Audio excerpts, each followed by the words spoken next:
Welcome to Going Long with FCLT Global, the podcast that dives into the world of long-term investing and strategic decision-making, hosted by Sarah Williamson. Going Long features thought-provoking conversations with some of the brightest minds in finance, economics, and business today. Each episode will bring you exclusive interviews with renowned executives, investors, and experts who are driving change in the world of finance, getting their unique perspectives and uncovering strategies that have shaped their success. Whether you're an investor, a business leader, or simply curious about the forces shaping our global economy, join us as we explore the power of long-term thinking. This is Going Long with FCLT Global. Thank you for joining us today on the Going Long podcast. Today, our guest is Thomas Buberl, the CEO and Director of AXA, one of the world's largest insurance companies. He started his career at the Boston Consulting Group and then worked for the Winterthur Group and Zurich Insurance Group, where he was CEO for Switzerland. In 2012, he joined AXA as CEO of AXA Germany, and prior to his current role, he was CEO of the global business line for health business. He has been a real leader in thinking about how the insurance industry and financial services more broadly can think about sustainability and be long-term. So, Thomas, thank you so much for joining me today. Thank you, Sarah. Good to be with you.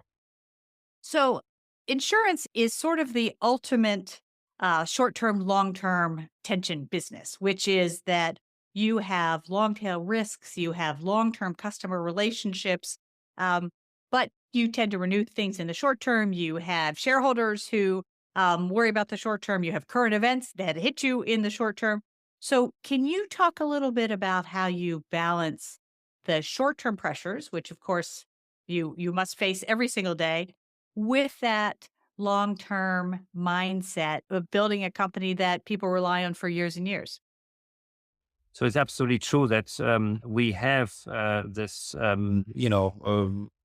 coexistence of the short term and the long term, and also an insurance company is by definition a mirror of industry and society. And so managing all of this is never easy. Certainly not in a context that we see currently around the macro and financial environment that remains uncertain. If I don't want to sound too pessimistic.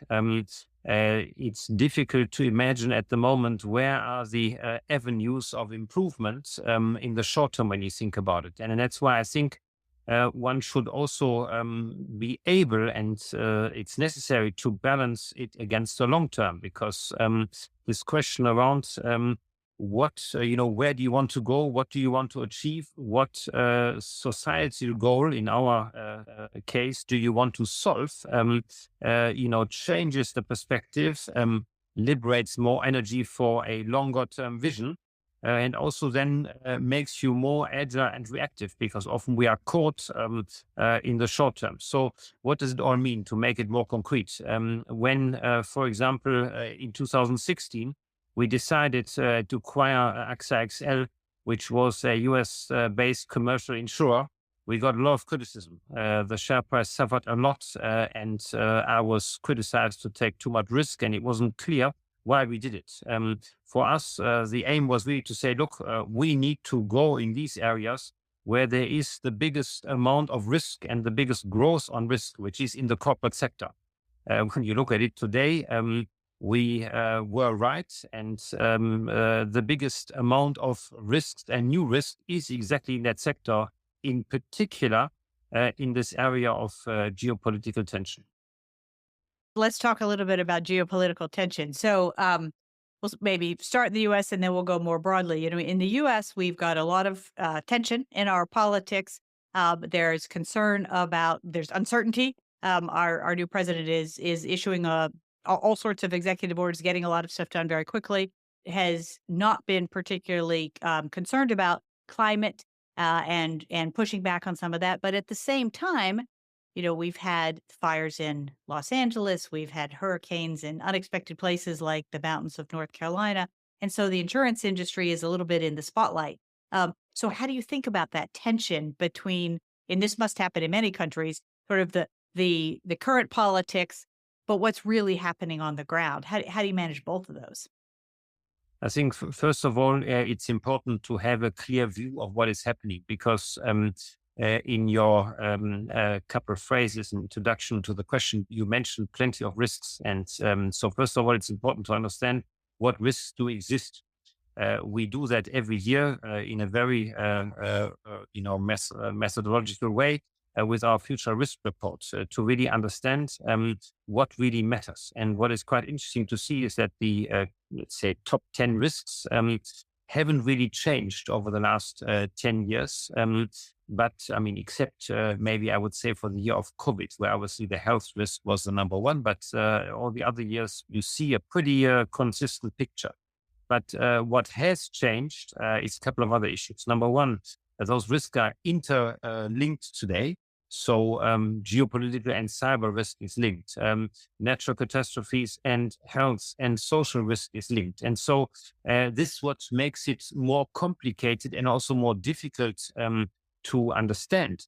And then you have a second phenomenon, which is that people are exposed to more risk, don't want to absorb more risk, and have less confidence in governments and states to resolve this. So it's an equation that is very difficult to solve. And so this makes it that we spend a lot of time in understanding these risks and also understanding the changes in these risks over the year, because it heavily also then has heavy implications around how we are designing our business approach.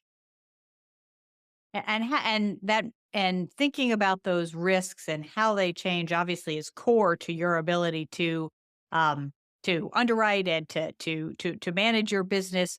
One of the things we're seeing a lot of discussion about is the differences between the U.S. and Europe, and the interest in more competitiveness in Europe, and an understanding or a feeling that Europe has been less competitive and need to streamline regulations, streamline to be more competitive. Do you see that affecting your business, or is that something that because you're so global, you sort of, it won't affect you because you're kind of beyond that? How do you feel about that?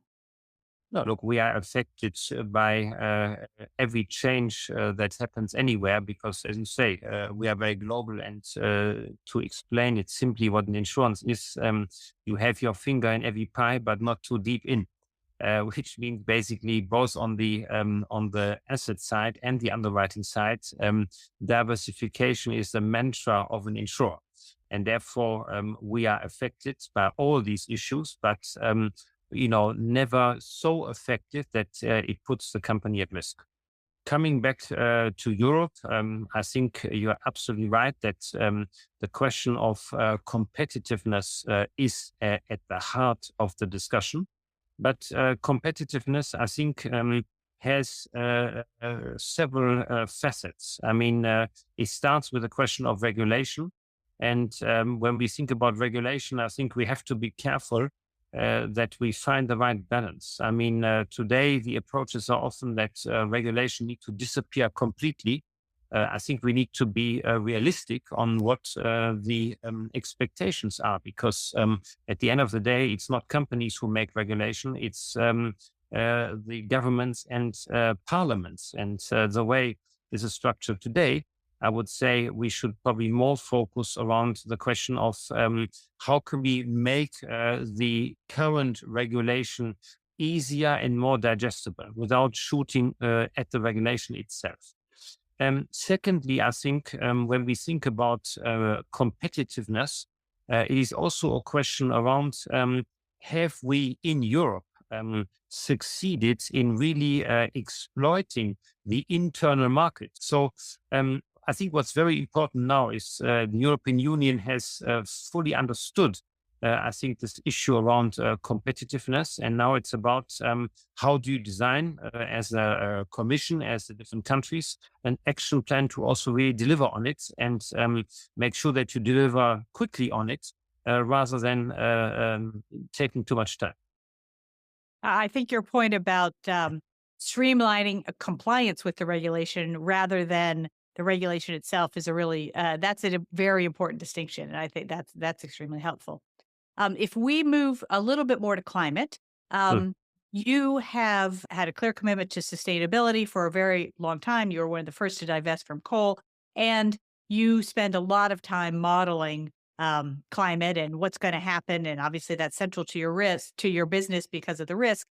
But what we see in the financial markets is most financial professionals believe that climate risk is mispriced or not priced in markets. And obviously, you've got the underwriting side, you've also got the asset side. So, as an investor, how do you think about the pricing of risk in markets? And is there a way that investors can do that better than they're doing today?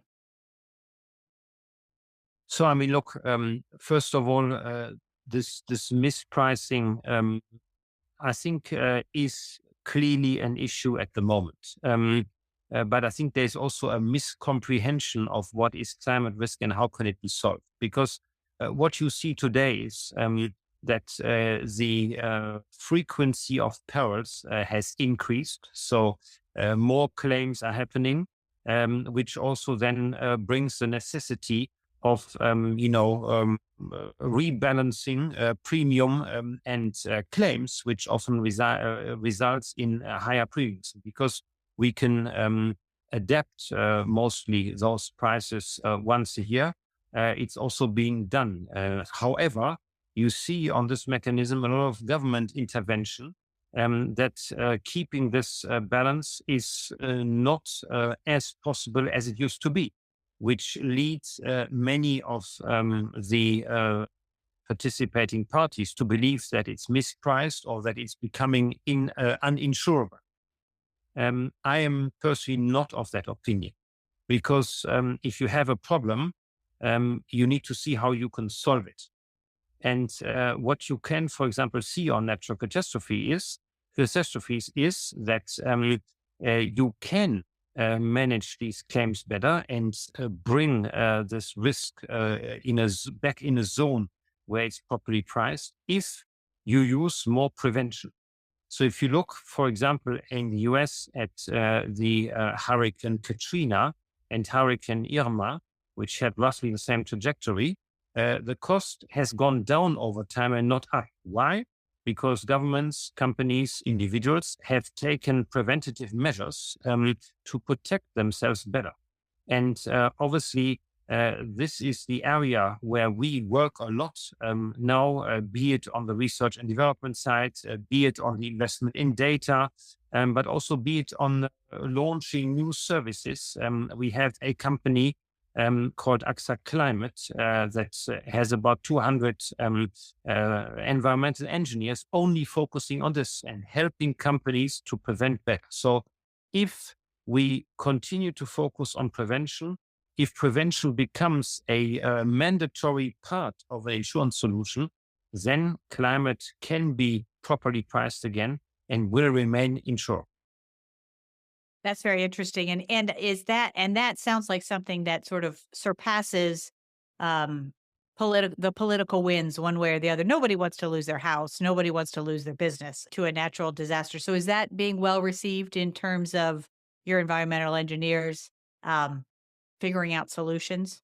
Look, the environmental engineers there have been convinced about this for a long time and are working on solutions. I think bringing the general public and politicians on this journey will take some time because obviously prevention means that the insured party, be it a government, be it a company or an individual, has to participate in their own destiny of how to manage the risk.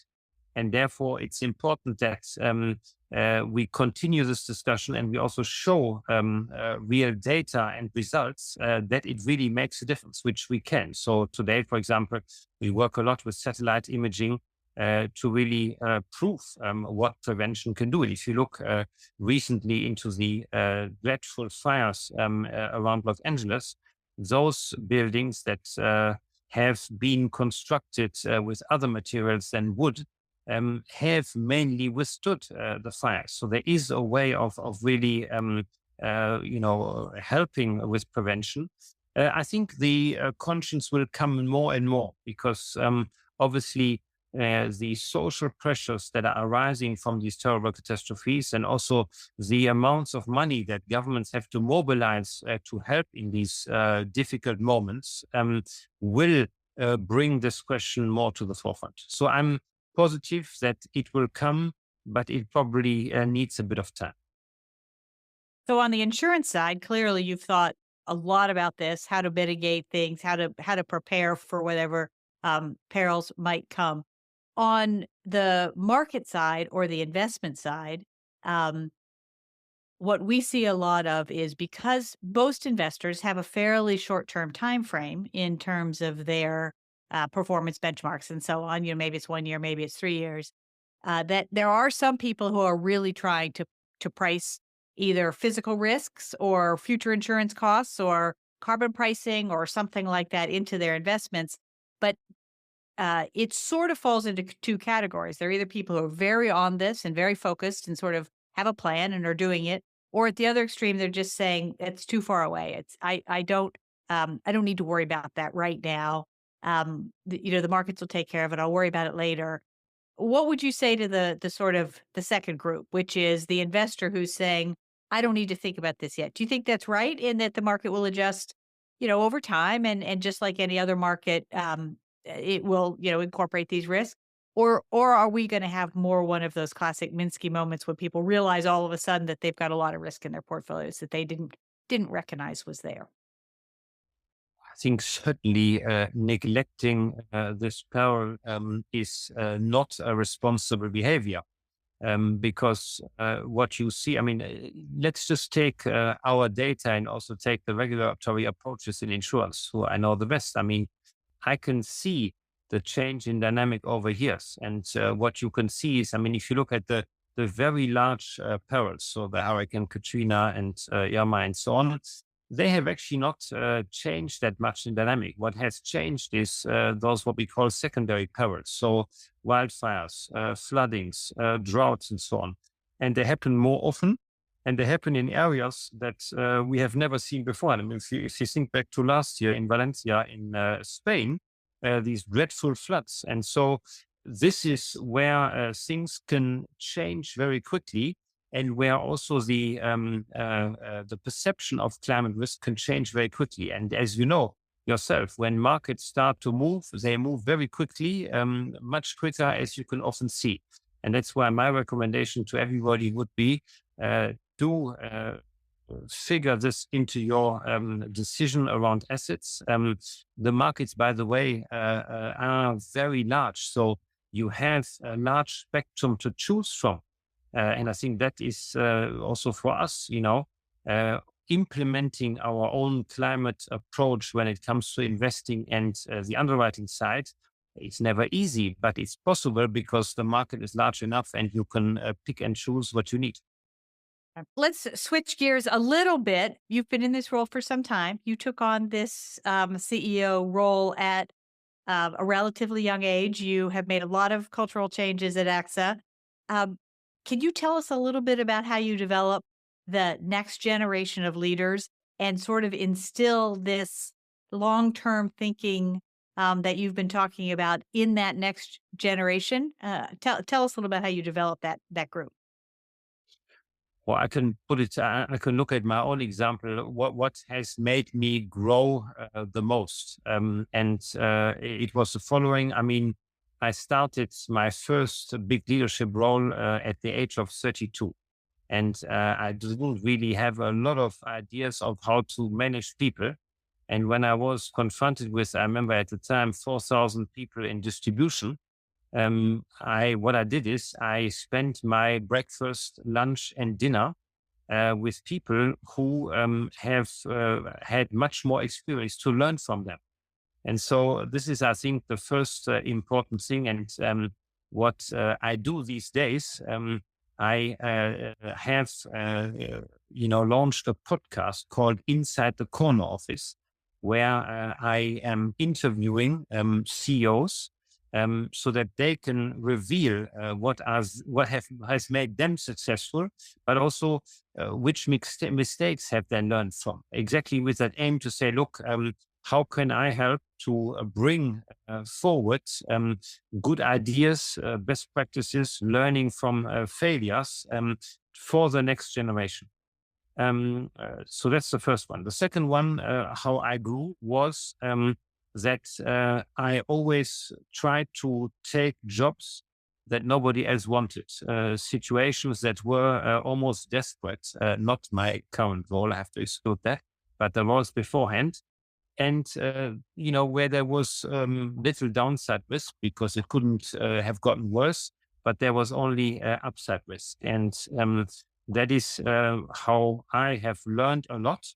But this required a lot of trust of my bosses at the time, and also a lot of courage. And so what we do a lot at AXA, managing talents doesn't happen once a year when you take a day or two to look at your talents.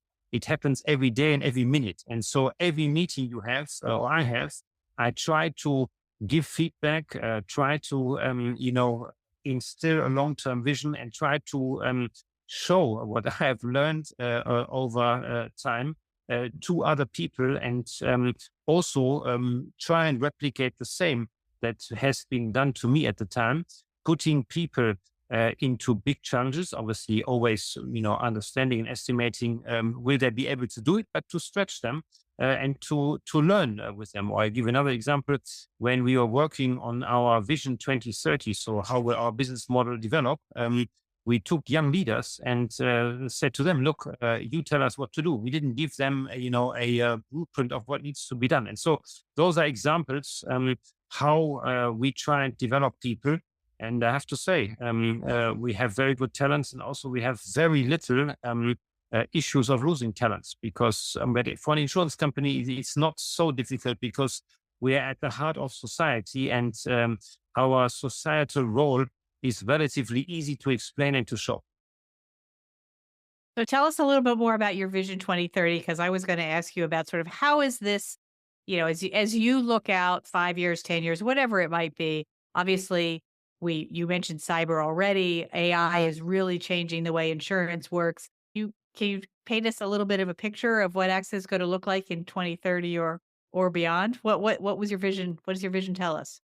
So, I mean, if you start from there, what do you see today? You see that the number of risks is increasing. We spoke about it earlier. You see that the cost of these risks is also increasing. You see that linked to that, affordability of people to remain insured is going down to the degree that you have got quite a large part of the population that is today not part of insurance solutions anymore because they're excluded or they can't afford it.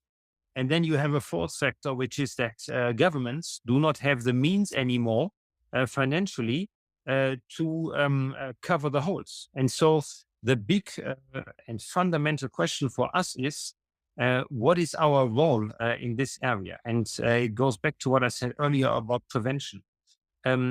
We need to shift our business model from when I started 100% paying claims to 2030 or beyond, making the claims payment the exception, while helping people to live a better life or to have a better company that is better positioned and less risky.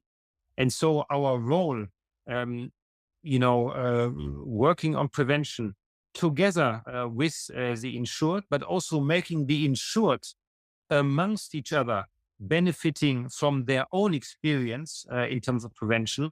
This is what the business model will look like going forward. And obviously technology will play an important role because prevention, yes, you can send risk engineers and so on, but this will be very costly and almost impossible. You don't even have the talent to do that.